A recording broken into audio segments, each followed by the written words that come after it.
საქართველოს მთავარი პროკურატურის და საზოგადოებრივი პროკურატურის ფარგლებში დღეს ქუთაისის ნიღბების თეატრი შემოგთავაზებთ ზღაპრულ ძალიან კარგ სანახაობას, ბერიკაობას თქვენთვის და ამიტომ მინდა რომ ძალიან იხალისოთ, მაყოფილები იყოთ და ღმერთმა სიკეთე და სიხარული არ მოგეკლოთ.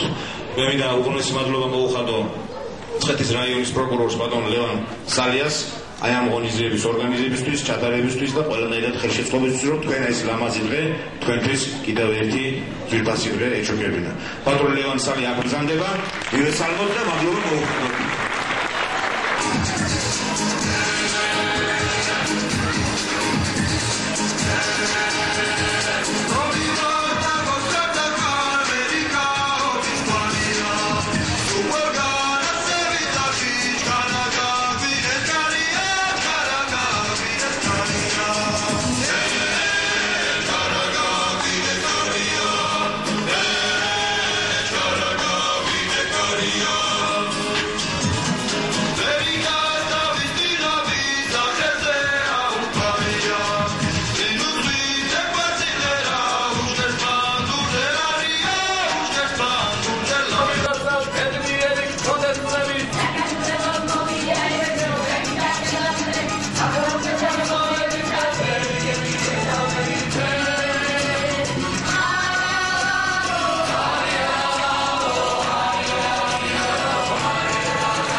ერთმანეთი ვით პირველი დალევს, მას ის იქნება გამარჯვებული.